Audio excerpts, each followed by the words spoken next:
Hello दोस्तों, welcome back to my channel new another video. दोस्तों, आज की इस वीडियो में हम आपको बताने जा रहे हैं कि मुख्यमंत्री उद्यमी योजना के थ्रू 10 लाख का लोन आप कैसे पास करा सकते हैं और क्या इसके एलिजिबिलिटी क्राइटेरिया है और कैसे इसके लिए आवेदन फॉर्म को फिलअप करना है, वो भी ऑनलाइन, पूरे तरह से ऑनलाइन इस फॉर्म को फिलअप करना है। कहीं भी जाने की, डॉक्यूमेंट वेरिफिकेशन कराने के लिए कहीं भी आपको जाने की आवश्यकता नहीं है। दोस्तों, इसके लिए दोस्तों मैंने आपको स्टेप बाय स्टेप इस वीडियो में प्रोसेस के साथ गाइड किया है और नोटिफिकेशन भी आपको दिखाया है। दोस्तों, वीडियो को शुरू से अंत तक ले देखें और वीडियो थोड़ा सा भी अच्छा लगे तो एक लाइक जरूर कीजिएगा। साथ ही साथ चैनल पे नए हैं तो चैनल को सब्सक्राइब भी कर लीजिएगा और उसके साथ बेल आइकन को भी दबा दीजिएगा ताकि आपके भविष्य में जो भी हम इससे रिलेटेड वीडियो पोस्ट करें अपने चैनल पे तो नोटिफिकेशन के माध्यम से सबसे पहले आपके मोबाइल पर प्राप्त हो। चलिए शुरू करते हैं और चलते हैं अपने कंप्यूटर स्क्रीन पे।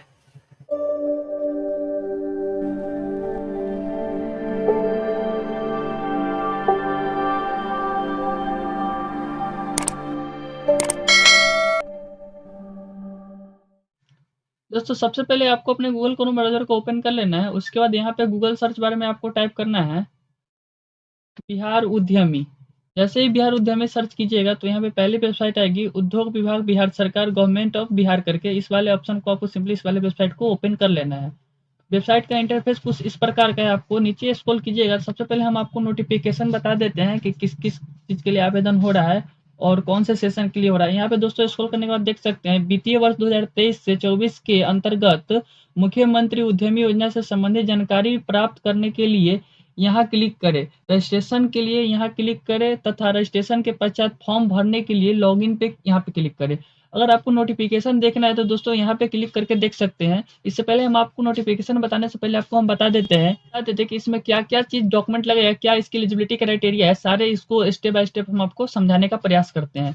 दोस्तों, सबसे पहले नीचे यहाँ पे देखिएगा तो यहाँ पे देखिए SC ST के लिए शो यहाँ पे कर रहा है। उसके बाद नीचे स्क्रॉल कीजिएगा साइड में तो यहाँ पे अति पिछड़ा वर्ग के लिए शो कर रहा है और उसके बाद फिर से स्क्रॉल कीजिएगा तो महिला के लिए शो कर रहा है। फिर से एक बार और स्क्रॉल कीजिएगा तो यहाँ पे युवा के लिए शो कर रहा है। दोस्तों, जो भी आप मतलब आपके कैटेगरी में SC ST है या EBC है, OBC है, जनरल है या युवा है या महिला है, अपने हिसाब से देख लीजिएगा। इसमें सारे आपको इस वेबसाइट पे डिटेल में स्टेप बाय स्टेप मिल जाएंगे। सबसे पहले हम आपको युवा के लिए बताते हैं। यहाँ पे लिखा हुआ है ऑनलाइन आवेदन के साथ अपलोड करने हेतु अपेक्षित दस्तावेज युवा के लिए। ठीक है, सबसे फर्स्ट में आपका आवासीय प्रमाण पत्र मांगा गया है जिसको अस्थायी निवास प्रमाण पत्र बोलते हैं। ठीक है, उसके बाद मैट्रिक का प्रमाण पत्र मांगा गया है जिसपे जन्म तिथि आपका मेंशन हो। ठीक है ना। उसके बाद इंटर या समक्ष योग्यता प्रमाण पत्र आप दे सकते हैं। ठीक है, मैक्सिमम। उसके बाद आपका कास्ट सर्टिफिकेट मांगा गया है जिसको आप जातीय प्रमाण पत्र भी बोल सकते हैं। उसके बाद यहाँ पे आधार कार्ड आपका लगेगा। ठीक है, प्लस में आधार कार्ड में जो आपका मोबाइल नंबर लिंक है वो चालू होना चाहिए सुचारू रूप से, जिसपे आपको OTP रिसीव हो सके। उसके बाद आपको पैन कार्ड मांगा जा रहा है। उसके बाद आपका फोटो मांगा जा रहा है, तुरंत का खींचा हुआ पासपोर्ट साइज फोटो 120 KB के तक मैक्सिमम आपका इसका साइज होना चाहिए। ठीक है, उसके बाद यहाँ पे आप देख सकते हैं दोस्तों, आपसे पूछा जा रहा है बैंक स्टेटमेंट जिसमें अकाउंट खोलने की तिथि के साथ मतलब मेंशन हो, यानी कि जो भी आपका पासबुक हो उस पे ये लिखा होना चाहिए कि हाँ आपका अकाउंट किस डेट पे आपका अकाउंट ओपन हुआ था। उसके बाद यहाँ पे रद्द किया गया चेक यानी कि कैंसिल चेक आप मतलब एक इसमें जरूरत पड़ेगा। ठीक है, ये तो हो गया कौन कौन से डॉक्यूमेंट आपको इसमें अपलोड करने होंगे और क्या क्या इसमें लगेंगे। ठीक है, और इसके लिए योग्य कौन है, ठीक है, इसके बारे में भी आप हम लोग समझ लेते हैं थोड़ा सा। यहाँ पे लिखा हुआ है इस योजना के अंतर्गत लाभार्थियों की योग्यता निम्नवत होगी, यानी कि बहुत सारे इसमें क्राइटेरिया रखे गए। सबसे पहले लाभुक बिहार के अस्थायी निवासी होना चाहिए। कहने का मतलब है कि जिस भी व्यक्ति का अगर आप लोन के लिए अप्लाई कर रहे हैं तो वो प्रॉपर बिहार का ही निवासी होना इसमें मैंडेटरी है। अगर मान लीजिए आप दिल्ली से बिलोंग करते हैं या बॉम्बे से करते हैं या कोई अदर स्टेट से करते हैं बिहार के अलावा, तो आप इस फॉर्म के लिए एलिजिबल नहीं है। आवेदन अगर आप गलत तरीका से कर भी देते हैं तो आपका आवेदन बाद में रिजेक्ट कर दिया जाएगा। ठीक है ना। इससे अच्छा है कि अगर आप बिहार के हैं तभी आवेदन करें, वरना छोड़ दें इसको। ठीक है, सेकेंड में आपको यहाँ पे बताया जा रहा है कि अनुसूचित जनजाति अति पिछड़ा वर्ग महिला युवा के अंतर्गत हो। ठीक है ना। उसके बाद कम से कम 10+2 इंटरमीडिएट या ITI पॉलिटेक्निक डिप्लोमा या समक्ष उत्तीर्ण हो, यानी कि इसके कहने का मतलब है मैट्रिक के बाद अगर आप ITI डिप्लोमा या पॉलिटेक्निक या किसी भी संकाय से आपने अगर इंटर कंप्लीट कर लिया है तो आप इसके लिए एलिजिबल है। इसमें उम्र सीमा भी रखा गया। उम्र सीमा 18 वर्ष मिनिमम इसमें चाहिए। उसके बाद आपको 50 वर्ष के बीच में आपका आयु होना जरूरी है। ठीक है ना। मिनिमम आपको 18 वर्ष तक का एज यहाँ पे लेगा, मैक्सिमम आपको 50 वर्ष के बीच में यानी कि 49 समथिंग होना चाहिए। ठीक है ना। उसके बाद यहाँ पे बताया जा रहा है प्रॉपर्टीशिप के मामले में आवेदक के नाम से व्यक्तिगत चालू खाता यानी कि करेंट खाता या फर्म के नाम से चालू खाता करेंट अकाउंट मान्य होगा। ठीक है ना। परंतु आवेदक के ऋण एवं अनुदान की स्वीकृति के उपरांत आवेदक द्वारा अपने व्यक्तिगत चालू खाते को फॉर्म के नाम से परिवर्तित कराकर पोर्टल पर अपलोड किए जाने के उपरांत ही स्वीकृति राशि का हस्ताक्षरण फॉर्म के नाम से चालू खाते में आरटीजीएस के माध्यम से किया जाएगा। इसके करने का मतलब है कि देखिए, अगर आपका व्यक्तिगत भी खाता है, अगर पर्सनल अकाउंट है, आपके पास करेंट खाता नहीं है, फिर भी आप आवेदन कर सकते हैं। लेकिन अगर जब आपका लोन एक्सेप्ट हो जाएगा, आपका एप्लीकेशन एक्सेप्ट हो जाएगा स्टेट लेवल पे, तो आपको उसी नाम से, जो जिस नाम से आप बिजनेस के लिए आप अप्लाई करें, उसी नाम से एक करेंट खाता आपको खोलवाना पड़ेगा। लेकिन ये आपका प्रोसेस होने के बाद, जब आपका आवेदन एक्सेप्ट हो जाएगी तब, ठीक है ना। उसके बाद यहाँ पे आपको दिया जा रहा है प्रॉपर्टी शिप फॉर्म उद्यमी द्वारा अपने निजी पैन पर किया जा सकता है। मतलब कि आपके संस्था के नाम से अगर आपका कोई पैन कार्ड नहीं है, जीएसटी नंबर वगैरह नहीं है, फिर भी आप इसके लिए एलिजिबल आवेदन कर सकते हैं, ठीक है ना। आप अपने पर्सनल पैन कार्ड को आपको इसमें अटैच करके आप आवेदन कर सकते हैं, ठीक है। सबसे लास्ट ऑप्शन में आपको बताया जा रहा है प्रस्तावित फॉर्म के नाम से चालू खाता करेंट हो। इसके करने का मतलब है, जब आपका टोटल लोन क्लियर हो जाएगा, जब आपके अकाउंट में आपकी राशि प्राप्त होने वाली होगी, तो आपसे मांगा जाएगा आपका करेंट खाता। जब जिस बिजनेस के लिए आप अप्लाई कर रहे हैं, किसी संस्था के लिए कर रहे हैं, जो भी आपका मतलब पर्सनल है, उसके लिए आप आवेदन कर रहे हैं, उसके नाम से प्रश्न, जैसे मान लीजिए मेरा रंजन ट्रेडर्स है, ठीक है ना, फॉर एग्जाम्पल, ठीक है, या धनंजय ट्रेडर्स मान लीजिए, जो भी आप मान लीजिए, आप फॉर एग्जाम्पल मैं आपको बता रहा हूँ। उसमें मान लीजिए धनंजय ट्रेडर्स है, तो धनंजय ट्रेडर्स के नाम से अभी जीएसटी नहीं है, कोई दिक्कत नहीं है। उसका पेन नंबर नहीं है, कोई दिक्कत नहीं है। उसके नाम से करेंट खाता नहीं है, कोई दिक्कत नहीं। लेकिन हाँ, जब आपका ये लोन एक्सेप्ट हो जाएगा आपका एप्लीकेशन, तो उस टाइम आपके धनंजय ट्रेडर्स के नाम से एक जीएसटी होना मैंडेटरी है, प्लस पेन नंबर उसके नाम से होना मैंडेटरी है, प्लस उसके नाम से करेंट खाता भी होना मैंडेटरी है दोस्तों, ठीक है ना। तो ये सब आपकी एलिजिबिलिटी क्राइटेरिया है सारे। आप हमको उम्मीद है कि आपको ये चीज समझ आ गया होगा। चलिए अब आपको हम स्टेप बाय स्टेप फॉर्म को फिलअप करके बताते हैं कैसे फॉर्म को फिलअप करना है, ठीक है। इसी वाली वेबसाइट पे चले आएंगे, ऊपर स्क्रॉल करके यहाँ पे होम वाले कॉर्नर वाले ऑप्शन पे देखिएगा, तो संपर्क करें के बगल में एक पंजीकरण का एक ऑप्शन है। सिंपली आपको पंजीकरण वाले ऑप्शन पे क्लिक कर देना है। पंजीकरण वाले ऑप्शन पे क्लिक कीजिएगा तो ये आपको रजिस्टर CMST के मतलब वेबसाइट पे सिंपली आपको ये मतलब रीडायरेक्ट कर देगी, ठीक है ना। उसके बाद यहाँ पे आपको पॉपअप भी शो करा, मुख्यमंत्री उद्यमी योजना वित्तीय वर्ष 2023 से 24। यहाँ बोल रहा है रजिस्ट्रेशन, यहाँ रजिस्ट्रेशन करें, ठीक है ना। ऊपर यहाँ पे आपको कुछ सिंपल भी दिया गया है, आवेदन करने से पूर्व आवेदन पत्र के प्रारूप को पूरा पढ़ ले एवं सभी जरूरी कागजात को साथ में रखें। अधिक जानकारी के लिए आवेदन फॉर्म से सिंपल डाउनलोड करें। मुख्यमंत्री अनुसूचित जाति, अनुसूचित जनजाति, अति पिछड़ा वर्ग उद्यमी योजना के तहत केवल ऑनलाइन ही लिए जाते हैं। इसके कहने का मतलब है कि किसी भी फ्रॉड रोड को चक्कर में नहीं पड़िए, सिर्फ आपका ये आवेदन ऑनलाइन ही लिया जाता है, किसी को घूस घास देने की आवश्यकता नहीं, केवल आप ऑनलाइन करके आराम से छोड़ दीजिए। इसका मेरिट लिस्ट जारी होता है, मेरिट लिस्ट जारी होने के बाद इसका जब जब भी आपका अगर सिलेक्शन इसमें होता है, तो मेरिट लिस्ट में आपका एप्लीकेशन नंबर प्लस आपका नाम, आपका डिटेल होगा, ठीक है दोस्तों। उसके बाद यहाँ पे सबसे फर्स्ट में पूछा जाएगा आपका प्रथम नेम, जो भी आपका फर्स्ट नेम होगा, जैसे कि मान लीजिए किसी का नाम अमन शर्मा है, ठीक है ना, तो इसका फर्स्ट नेम अमन हो जाएगा और प्लस लास्ट नेम इसका, यानी कि जिसको अंतिम नेम बोलते हैं, वो आपका इसका शर्मा हो जाएगा। फॉर एग्जाम्पल मान लीजिए किसी किसी के नाम में मध्य नेम यानी कि मिडिल नेम भी होता है, जैसे कि मान लीजिए अमन कुमार शर्मा, इसमें फर्स्ट नेम आपका अमन हो जाएगा, मिडिल नेम आपका कुमार हो जाएगा और लास्ट नेम आपका शर्मा हो जाएगा, ठीक है, इतना तो आप समझ लिए। उसके बाद दोस्तों यहाँ पे आपका ईमेल आईडी मांगा जा रहा है। ईमेल आईडी देना मैंडेटरी है, जो भी आपका ईमेल आईडी है वो चालू होना चाहिए जब तक आपका आवेदन रिजेक्ट या एक्सेप्ट ना हो, तब तक के लिए। उस पर प्लस में उस पर ओटीपी भी जाएगा। ईमेल आईडी फिल होने के बाद आपसे पूछा जा रहा है क्या यह आपका नया व्यवसाय, अगर आपने पहले से ही व्यवसाय खोल रखा है तो इस नो वाले ऑप्शन पे सिंपली क्लिक कर देना है। अगर आप फर्स्ट टाइम अप्लाई करें, आपके पास कोई व्यापार भी नहीं है, कोई व्यवसाय नहीं, यानी कि कोई बिजनेस नहीं है, नया बिजनेस के लिए आप खोल रहे हैं, तो यस वाले ऑप्शन पे सिंपली क्लिक कर देना है, ठीक है। उसके बाद यहाँ पे आपका जेंडर पूछा जाएगा, यानी कि लिंग, जो भी आप लेडीज है, पुरुष है या अन्य कोई है, तो अपने अकॉर्डिंग सेलेक्ट कर लिया। मेरे केस में मतलब पुरुष है तो हम पुरुष वाले ऑप्शन को सिंपली क्लिक करते हैं, ठीक है। उसके बाद यहाँ पे आपसे मोबाइल नंबर आपका पूछा जा रहा है। आपके पास जो ही चालू मोबाइल नंबर हो जिसपे ओटीपी जा सके, वो नंबर आप फिल कीजिएगा। बेटर होगा कि आपके जो आधार कार्ड में नंबर लिंक है वही आप यहाँ पे टाइप करें। उसके बाद सिंपली आपको यहाँ पे आधार नंबर आपका फिल कर देना है। उसके बाद यहाँ पूछा जा रहा है आवेदन का प्रकार। जैसे आवेदन का प्रकार आप क्लिक कीजिएगा तो यहाँ पे आपसे पूछा जाएगा अनुसूचित जाति, अनुसूचित जनजाति। अगर आप अनुसूचित जाति से आते हैं या अनुसूचित जनजाति से आते हैं, एसटी एससी से आते हैं, तो आप यहाँ पे क्लिक कर सकते हैं। पर्सनल जाति के लिए करना है तो अगर आप अति पिछड़ा वर्ग से आते हैं, इस वाले क्लिक कर सकते हैं। उसके बाद अगर महिला उद्यमी है, अगर आप महिला है तो आप इस वाले ऑप्शन को क्लिक, कोई भी जाति से अगर महिला है, मान लीजिए एससी है, एसटी है, ओबीसी है, ईबीसी है, जनरल है, किसी भी कैटेगरी से आप बिलोंग करते हैं, ठीक है। अगर आप महिला है तो महिला उद्यमी को ही आपको सेलेक्ट करना है। उसके बाद युवा उद्यमी है, ठीक है, किसी भी कैटेगरी का मतलब आपका मतलब पुरुष है, ठीक है ना, स्टूडेंट है, आप बिजनेस करना चाहते हैं तो आप युवा उद्यमी को ही आप सेलेक्ट करें, भले ही आप किसी भी कैटेगरी से आते हो, एससी हो, एसटी हो, ओबीसी हो, ईबीसी हो या जनरल, या जो भी कैटेगरी आपको मतलब इसमें है, ठीक है ना, कहीं से भी आप आते हो, अगर आप स्टूडेंट हो, अगर आप बिजनेस करना चाहते हैं, उसके लिए आप आवेदन कर रहे हैं, तो आप युवा उद्यमी को सेलेक्ट कीजिएगा। उसके बाद सिंपली ओटीपी प्राप्त करे वाले ऑप्शन पे आपको क्लिक कर देना है। जैसे ही आप ओटीपी प्राप्त वाले ऑप्शन पे क्लिक कीजिएगा तो यहाँ पे कुछ यहाँ पे चेतावनी दिया गया है, आगे बढ़ने से पहले सावधानी एवं चेतावनी। यहाँ पे बोला जा रहा है कि नोट, गलत कैटेगरी चयन करने की स्थिति में आपकी अभ्यर्थिता रद्द माना जाएगा।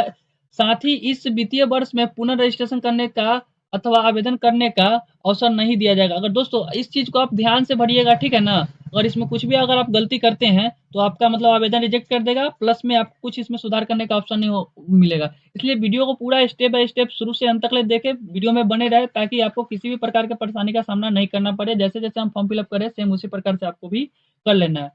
उसके बाद यहाँ पे रजिस्ट्रेशन इसको क्लोज कर देना है। उसके बाद यहाँ पे पूछा जा रहा है, आपने अपना आवेदन का प्रकार युवा उद्यमी में चयन किया और आपका मोबाइल नंबर इतना इतना है, फॉर्म जमा करने के लिए ओके बटन दबाए, रद्द करने के लिए ले कैंसिल करे, ठीक है ना। उसके बाद अगर आपको ओटीपी प्राप्त करना है तो ओके वाले ऑप्शन पे सिंपली आपको क्लिक कर देना है।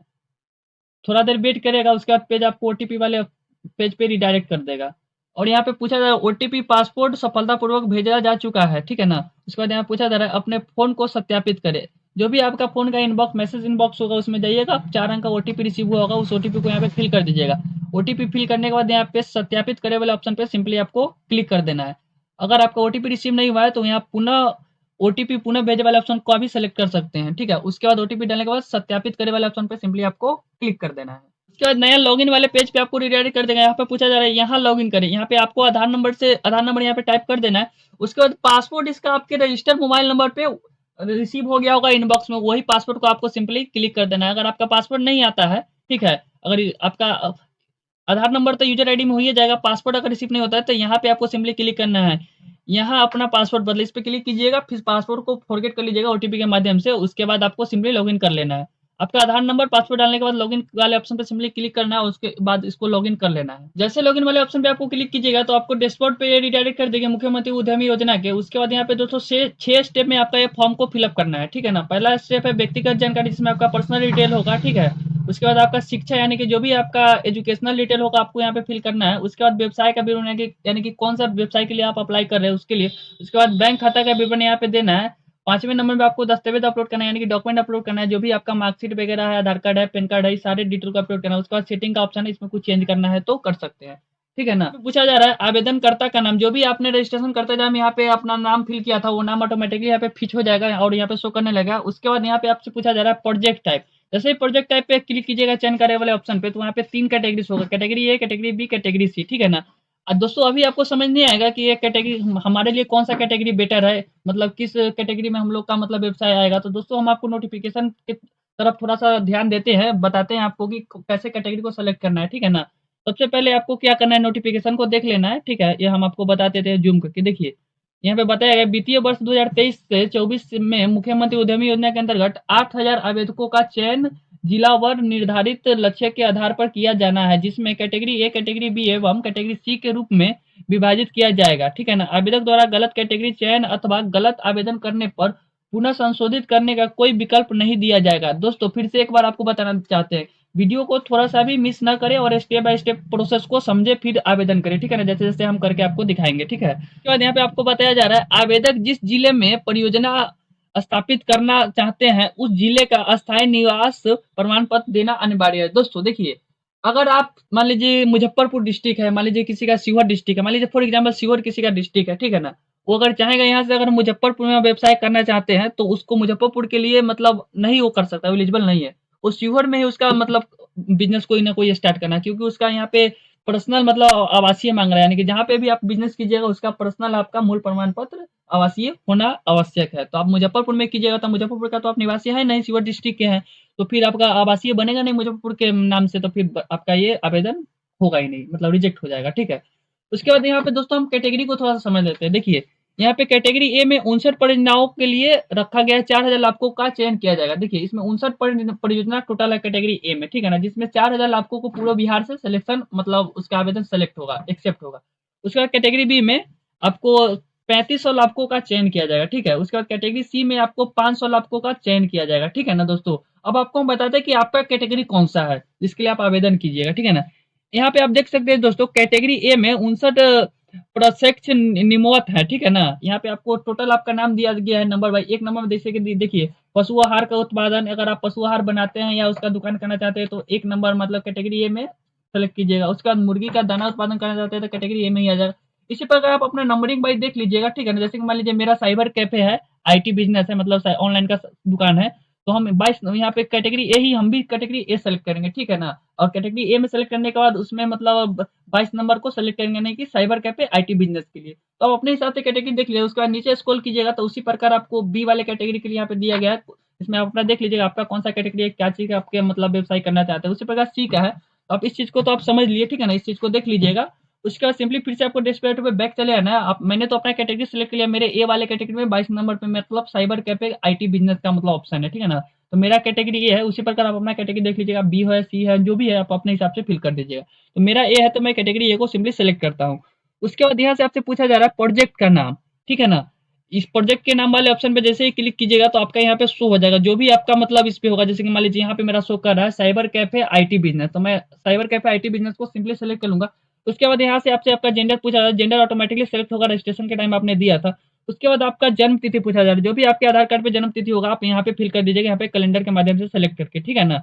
उसके बाद यहाँ से आपसे पूछा जा रहा है पिता, माता, पति, अभिभावक का नाम, जो भी आपके है मतलब पेरेंट्स है उसका नाम यहाँ पे फिल कर दीजिएगा। उसके बाद यहाँ पे आपसे पूछा जा रहा है विकलांगता की स्थिति, अगर किसी प्रकार से आप दिव्यांग है तो आप यहाँ पे सेलेक्ट कर सकते हैं, यस कर सकते हैं, वरना इसको नो कर सकते हैं। तो मेरे केस में नहीं है तो मैं नो वाले ऑप्शन को सिंपली सेलेक्ट करता हूँ। उसके बाद यहाँ पे आपसे पूछा जा रहा है आवेदनकर्ता का पता, यानी कि जो भी आपका एड्रेस है, जैसे कि मान लीजिए आपका विलेज है तो इसे विलेज ऐसे करके आपका जो भी गांव का नाम होगा यहाँ पे आप टाइप सिंपली कर दीजिएगा, ठीक है ना। उसके बाद आपका जो भी पंचायत होगा यहाँ पे पंचायत का नाम फिल कर दीजिएगा यहाँ पे। उसके बाद पुलिस स्टेशन यानी कि थाना का नाम फिल कर दीजिएगा। उसके एरिया टाइप में आपका जो भी मतलब यहाँ पे डिस्ट्रिक्ट का नेम होगा आप यहाँ पे फिल कर दीजिएगा। उसके बाद यहाँ पे आपका जो भी ब्लॉक होगा वहाँ पे, वहाँ से आप अपना ब्लॉक सेलेक्ट कर जाएगा। उसके बाद यहाँ पे पिन कोड आपका जो भी मतलब डिस्ट्रिक्ट का होगा आपके आधार कार्ड पे वो आप यहाँ पे टाइप कर दीजिएगा। उसके बाद दोस्तों यहाँ पे ध्यान देने वाली बात है, यहाँ पे कोटि पूछा जाए कि कैटेगरी, किस कैटेगरी से आप आते हैं। अगर आप जनरल से आते हैं तो उस जनरल वाले ऑप्शन को क्लिक कीजिएगा, सामान्य जाति से, ठीक है। अगर आप अन्य पिछड़ा वर्ग से आते हैं, ओबीसी ईबीसी से आते हैं, तो यहाँ पे ईबीसी का ऑप्शन नहीं है, सिंपली ओबीसी का ऑप्शन है, तो आप ओबीसी को सेलेक्ट कर सकते हैं, ठीक है ना। उसके बाद यहाँ पे जाति का ऑप्शन है, जाति पे जैसे ही क्लिक कीजिएगा आपका जो भी जाति का नाम होगा यहाँ पे आप सेलेक्ट कर लीजिएगा अपने जाति का नाम। उसके बाद यहाँ पे क्लिक कर दीजिएगा, ठीक है ना। अगर आपका जाति का नाम इसमें नहीं शो करता है तो नीचे वाले स्क्रॉल कीजिएगा। उसके बाद अदर ओबीसी वाले ऑप्शन पे सिंपली आपको क्लिक कर देना है, ठीक है ना। उसके बाद यहाँ से आपसे पूछा जा रहा है उच्चतम शैक्षणिक योग्यता, यानी कि जो भी, जैसे कि मान लीजिए आप आईटीआई किए तो आईटीआई वाले सेलेक्ट कीजिएगा, जो भी आपका उच्चतम होगा, ठीक है ना। उसके बाद आप डिप्लोमा किसी प्रकार का किए तो डिप्लोमा सेलेक्ट कर सकते हैं। अगर आप केवल और केवल इंटर पास है तो आप इंटरमीडिएट वाले ऑप्शन को सिंपली क्लिक करें। अगर आप ग्रेजुएट है तो ग्रेजुएट के ऑप्शन पे क्लिक कीजिएगा। अगर आपने पीजी कर रखा है तो पोस्ट ग्रेजुएट वाले ऑप्शन को क्लिक कीजिएगा। अगर आप पीएचडी कर चुके हैं तो पीएचडी वाले ऑप्शन को क्लिक कीजिएगा। दोस्तों जितना मतलब उच्चतम आपका शैक्षणिक योग्यता होगा उतना आपको प्राथमिकता दिया जाएगा, ठीक है ना। अगर अगर आपका इससे भी उच्चतम मतलब प्राथमिकता है, ठीक है ना, शिक्षा में योग्यता है तो आप अन्य वाले ऑप्शन को सिंपली सेलेक्ट कर सकते हैं, ठीक है ना। मेरे पास में इंटरमीडिएट क्लियर है तो मैं इंटरमीडिएट वाले ऑप्शन को सिंपली क्लिक करता हूँ। उसके बाद यहाँ पे पूछा जाए न्यूनतम शैक्षणिक योग्यता, ठीक है ना। न्यूनतम इंटर के मतलब अगर इंटरमीडिएट पे अगर आप इंटर तक ही किए हैं तो इंटरमीडिएट आप सेलेक्ट कर सकते हैं, ठीक है ना। उसके बाद आपको सिंपली सेव वाले ऑप्शन को क्लिक कर देना है। सेव वाले ऑप्शन पे क्लिक करने के बाद आपको शिक्षा वाले ऑप्शन पे यहाँ पे सिंपली आ जाएगा ऑटोमेटिकली। उसका शैक्षणिक विवरण में आपको यहाँ पे शैक्षणिक विवरण जोड़े वाले ऑप्शन पे आपको सिंपली क्लिक कर देना है। उसके बाद आपका जैसे मान लीजिए 10th का आपको विवरण देना है तो यहाँ पे 10th क्लास लिख देना है वर्ग में, ठीक है ना। आप किस बोर्ड या संस्था से पास, जैसे मान लीजिए बिहार से पास किए तो Bihar school examination board Patna ऐसे करके आप लिख सकते हैं, ठीक है ना। शॉर्टकट में हम लिख दिए BSEB पटना, ठीक है ना। उसके बाद यहाँ पे आपका रोल नंबर पूछा है, जो भी आपके मार्कशीट पे रोल नंबर होगा आप सिंपली उस रोल नंबर को यहाँ पे टाइप कर दीजिएगा, ठीक है ना। उसके बाद यहाँ पे पास करने के साल, यानी कि किस साल आपने मैट्रिक का एग्जाम दिया था और पास किया था, आपका रिजल्ट आया था, वो डाल दीजिएगा। उसके बाद यहाँ पे विषय यानी कि सब्जेक्ट, मैट्रिक में सिंपली आपको मैथ होता है, ठीक है ना। आप शॉर्टकट में लिख सकते हैं मैथ होता है। उसके बाद अति सोशल साइंस होता है, SST लिख सकते हैं आप, ठीक है ना। उसके बाद कॉमा देके इसमें आप लिख सकते हैं साइंस, ठीक है ना, साइंस। साइंस के बाद इसमें आपको हिंदी भी होता है तो आप हिंदी भी लिख सकते हैं, ठीक है ना। उसके बाद आप इसमें टाइप कर सकते हैं मतलब जो भी आपका सब्जेक्ट होगा इसमें आप टाइप कर सकते हैं, ठीक है ना। टोटल सब्जेक्ट का आपको बारी बारी से लिखना है, ठीक है ना। एकदम स्टेप बाय स्टेप, थोड़ा सा भी मिस नहीं करना है दोस्तों, नहीं तो आवेदन रिजेक्ट करने के पीछे कहीं ना कहीं ये सभी रीजन हो जाता है, ठीक है ना। सब्जेक्ट फिल करने के बाद यहाँ पे जोड़े वाले ऑप्शन पे सिंपली आपको क्लिक कर देना है। जोड़े के ऑप्शन पे जैसे ही क्लिक कीजिएगा तो यहाँ पे आपको शो कर देगा शैक्षणिक विवरण, यानी कि आपका जो भी आपने डिटेल फिल किया यहाँ पे वर्क शो कर देगा। उसके बाद यहाँ पे संस्था शो कर देगा, यानी कि बोर्ड, आपका रोल नंबर, आपका किस डेट में पासिंग आउट हुए हैं, किस ईयर में, वो शो कर देगा। उसके बाद जो भी आपने सेलेक्ट किया है, मतलब सब्जेक्ट सेलेक्ट किया है, वो सारे सब्जेक्ट यहाँ पे शो हो जाएंगे, ठीक है ना। उसके बाद इससे एबव का देना चाहते हैं, जैसे मान लीजिए इंटर का देना चाहते हैं, तो आप शैक्षणिक योग्यता विवरण जोड़े वाले ऑप्शन पे सिंपली फिर से आपको क्लिक कर देना है। उस पर क्लिक करने के बाद यहाँ पे आपसे वर्क पूछा जाए, जैसे मान लीजिए इंटर का हमको देना है, तो यहाँ पे 12th लिख देना है। उसके बाद आपका बोर्ड का नाम लिख देना है, जो भी आपका बोर्ड होगा। उसके बाद यहाँ पे आपका रोल नंबर पूछा जाएगा, रोल नंबर टाइप करने के बाद यहाँ से आपका किस साल में आपने इंटर कंप्लीट किया था, यानी कि आपका रिजल्ट आया था, पास आउट किया था, उसका ईयर लिख देना है। उसके बाद यहाँ पे कौन सा सब्जेक्ट था, सब्जेक्ट आपने लिया था, आपने साइंस कॉमर्स आर्ट्स जो भी लिया था, वो आपको विषय का नाम यहाँ पे दे देना है। उसके बाद जोड़े वाले ऑप्शन में सिंपली क्लिक कर देना है। उसके बाद यहाँ पे आपका जैसे ही 10th का विवरण शो करा, उसी प्रकार से यहाँ पे आपको इंटर का भी डिटेल शो कर देगा। उसके नीचे स्क्रॉल करने के बाद आपको क्या करना है, व्यवसाय का विवरण पृष्ठ करे पड़ जाए, इस वाले ऑप्शन पे सिंपली आपको क्लिक कर देना है। उसके बाद यहाँ से आपसे पूछा जा रहा है व्यवसाय का नाम, ठीक है ना, किस चीज के लिए आप कर रहे हैं आवेदन, उसका नाम यहाँ पे दे दीजिएगा। उसके बाद व्यवसाय का स्थल का पता, यानी कि जो भी जहाँ पे भी आप अपना दुकान लगाना चाहते हैं या किसी प्रकार बिजनेस करना चाहते हैं, वहाँ का आपको एड्रेस यहाँ पे सिंपली फिल कर देना है। उसके बाद यहाँ पे आपको सेव वाले ऑप्शन पे सिंपली क्लिक कर देना है और नेक्स्ट वाले स्टेप पे चले जाना है। बताया जा रहा है संस्था का इकाई के बैंक का विवरण, यानी कि जिस संस्था के नाम से आप अप्लाई करें उसके नाम से भी आप दे सकते हैं, वरना अपना पर्सनल डिटेल भी, अपना पर्सनल खाता भी आप यहाँ पे दे सकते हैं, ठीक है ना। यहाँ पे सेविंग का ऑप्शन है, देख सकते हैं, कोई करेंट का ऑप्शन नहीं है, ठीक है ना। लेकिन यहाँ पे पूछा जाए कृपया करंट अकाउंट का डिटेल भरिए, ये पहले का है वेबसाइट, इसलिए यहाँ पे ऐसा शो कर रहा है, लेकिन ऐसा कुछ नहीं है। आप सेविंग अकाउंट भी, आपका पर्सनल अकाउंट भी है, तो आप इस चीज के लिए अप्लाई कर सकते हैं, ठीक है ना। उसके बाद यहाँ पे सिंपली आपको अपने बैंक का नाम लिख देना, जैसे कि मान लीजिए मेरा स्टेट बैंक ऑफ इंडिया है, ठीक है ना, तो मैं अपना स्टेट बैंक ऑफ इंडिया यहाँ पे लिख देता हूँ, ठीक है ना। सिंपली आपको इसी प्रकार से लिख देना है, ठीक है ना। स्पेलिंग को मिस्टेक नहीं करना है, ठीक है ना। आप अगर स्पेलिंग में दिक्कत है तो आप यहाँ से देख सकते हैं। उसके बाद शाखा का नाम लिख देना है, आपकी जो भी आपका ब्रांच होगा, बैंक खाता जिसमें आप खुलवाई होगा, उस ब्रांच का नाम लिख दीजिएगा। उसके बाद सेविंग अकाउंट का प्रकार यहाँ पे दिया हुआ है। उसके बाद दोस्तों यहाँ पे आपसे पूछा जा रहा है खाता खोलने की तिथि, ठीक है ना। ये आपके पासबुक में मिल जाएगा, आपके किस टाइम आप किस डेट पे खाता खुलवाए थे, ये सारा डिटेल आपके पासबुक में होगा। दोस्तों हम आपको पासबुक खोल के ओपन करके दिखा देते हैं कि कहाँ पे रहता है। यहाँ पे आप पासबुक में देख सकते हैं दोस्तों, अकाउंट ओपनिंग डेट यहाँ पे शो कर रहा है 4/5/2022। इसी प्रकार आपके भी पासबुक पे यहाँ पे शो कर देगा कि किस डेट पे आपने अकाउंट खुलवाया था। तो मेरा 4 तारीख 5वां महीना 2022 के अकाउंट ओपनिंग है, ठीक है ना। ये सारे डिटेल इसमें शो कर दिया दोस्तों। हम यहाँ पे सिंपली आपको क्या करते हैं कि यहाँ पे हम अपना टाइप कर देते हैं कि जिस डेट पे मेरा अकाउंट ओपन हुआ था, वो टाइप करने के बाद यहाँ पे सिंपली दोस्तों आपका आईएफएससी कोड टाइप कर देना है। उसके बाद आपका अकाउंट नंबर जो भी होगा वो टाइप कर सकते हैं, ठीक है ना। उसके बाद केवल ट्रांजेक्शन आईडी दर्ज करें, ठीक है ना। ये आपको मतलब यहाँ पे देख सकते हैं नोट में दिया हुआ है न्यूनतम चेक, नमूना चेक, इस पे आप क्लिक कीजिएगा, ठीक है ना। तो आपको बता देगा कि कहाँ पे रहता है दोस्तों। ये देख सकते हैं दोस्तों, ये जो भी आपका ये जो ट्रांजैक्शन आईडी है, ये चेक के नीचे यहाँ पे रहता है लास्ट वाला अक्षर, 2 अंक का होता है। ये अंक का जितना अंक का हो आपके मतलब चेक का, वो यहाँ पे शो कर देता है। ये वाले सिंपली आपको यहाँ पे जैसे मान लीजिए 29 है इसमें, तो आपको 29 फिल कर देना है। उसके बाद सेव वाले ऑप्शन पे सिंपली आपको क्लिक कर देना है। उसके बाद सिंपली आपको दस्तावेज अपलोड वाले ऑप्शन पे क्लिक कर देना है। डॉक्यूमेंट अपलोड वाले पे क्लिक कीजिएगा तो यहाँ पे दस्तावेज का नाम शो कर देगा। उसके बाद दस्तावेज अपलोड करें और दस्तावेज अपलोड की गई फाइल, यानी कि जो भी आपका दस्तावेज अपलोड करना है वो इसका नाम यहाँ शो कर देगा और अपलोड करने का ऑप्शन यहाँ पे देगा। उसके बाद अपलोड करने के बाद जो भी आपका अपलोड की हुई है वो यहाँ पे प्रदर्शित हो जाए। यहाँ पे बताया जा रहा है जाति प्रमाण पत्र महिलाओं के लिए वैकल्पिक है। अगर महिलाओं चाहे जो भी लेडीज है मतलब महिला है, वो चाहे तो अपना जाति प्रमाण पत्र दे सकते हैं, वरना इसको छोड़ भी सकते हैं। अगर जाति प्रमाण पत्र आप देते हैं तो इसमें आपको पिता के नाम से होना चाहिए, पति के नाम से नहीं होना चाहिए, और प्लस में नैहर का एड्रेस होना चाहिए उसमें, ठीक है ना, जो उसका मायके है वहाँ का एड्रेस होना जरूरी है। उसके बाद यहाँ पे मैट्रिक 10वीं का मार्कशीट भी अपलोड करना है, जिसपे आपका जन्म प्रमाण पत्र मेंशन हो, ठीक है। उसके बाद इंटरमीडिएट या समक्ष का मतलब जो भी 10वीं के बाद आपने कोर्स किया है उसका मतलब मार्कशीट यहाँ पे अपलोड करना है। उसके बाद उच्चतम शैक्षणिक योग्यता वाले मतलब जो भी आपका मार्कशीट है वो अपलोड करना है। उसके बाद आपका आवासीय प्रमाण पत्र अपलोड करना है। इसमें चूज फाइल के ऑप्शन पे क्लिक करके सिंपली आप जहाँ भी स्कैन करके रखे होइएगा वहां से आपको अपलोड इसको कर देना है। अपलोड हो जाने के बाद यहाँ पे एक डिटेल शो हो रहा है दोस्तों, सबमिट करने से पहले फॉर्म डेटा की जांच कर ले, ठीक है ना। दोस्तों एक बार मैं फिर आपको याद दिलाना चाहता हूँ कि आप अच्छे तरीके से फॉर्म भरिएगा, क्योंकि इसमें कुछ भी गलती आपका होता है, एक छोटा सा भी मिस्टेक होता है तो आपका फॉर्म रिजेक्ट हो जाएगा। दूसरी बात कि आपको इसमें सुधार करने का कुछ भी मौका नहीं दिया जाएगा, ठीक है ना। इसके बाद एक बार अगला साल यानी कि 2024-25 के लिए आप आवेदन कर पाइएगा, अगर 23-24 आपका रिजेक्ट होता है तो, ठीक है ना। उसके बाद सिंपली आपको सबमिट वाले ऑप्शन पे क्लिक कर देना है। उसके बाद कुछ टाइम प्रोसेस लेगा। प्रोसेस लेने के बाद आपको प्रीवियस में सारा डिटेल यहाँ पे शो कर देगा, जो जो डिटेल आपने फिल किया है सारा शो कर देगा। उसके बाद सारे डिटेल को आपको फिर से मिला नहीं, यहाँ पे एक बार और ऑप्शन आपको दे रहा है, एक आखिरी बार अपना डेटा जांच कर ले, हटाने के लिए यहाँ क्लिक कर दे। अगर आपका डेटा में आपको गड़बड़ी लग रहा है कुछ प्रीवियस में, तो आप इस पर क्लिक करके फिर से एडिट करके इस फॉर्म को फिलअप कर सकते हैं। उसके बाद यहाँ पे फॉर्म जमा करे वाले ऑप्शन पे सिंपली आपको क्लिक कर देना है, तो आपका फाइनल सबमिट हो जाएगा। उस पे क्लिक करने के बाद यहाँ पे आपसे पूछा जा रहा है प्राप्ति सूची फरमा। यहाँ पे आप टर्म एंड कंडीशन को एक्सेप्ट करके उसके बाद यहाँ पे आपका सारा डिटेल्स होगा, तो उसके बाद फाइनल सबमिट वाले ऑप्शन पे सिंपली क्लिक कर देना है। उसके बाद आपका यहाँ पे रिसीविंग शो हो जाएगा और यहाँ पे लिखेगा आपके जिस व्यक्ति के नाम से आप आवेदन किए होगा उसका यहाँ पे सारा डिटेल्स शो कर देगा। यहाँ पे लिखेगा देयर मेघनाथ मेघनाथ यानी कि जिसके नाम से आपने आवेदन किया है, और यहाँ पे आपका ये स्ट्रीम बता देगा किस स्ट्रीम के लिए किए थे। तो यहाँ पे मुख्यमंत्री युवा उद्यमी योजना के थ्रू किए थे, वो सारी डिटेल यहाँ पे शो कर है। उसके बाद यहाँ पे आपका एक्नॉलेजमेंट नंबर देखने को मिल जाएगा। उसके बाद प्रिंट के ऑप्शन पे क्लिक करके चाहे तो आप इस पीडीएफ को सेव करके रख सकते हैं भविष्य के लिए, इसे स्टेटस चेक करने के लिए। Thank you watching for my video. मिलते हैं नेक्स्ट वीडियो में, तब तक के लिए जी हमको हम इजाजत।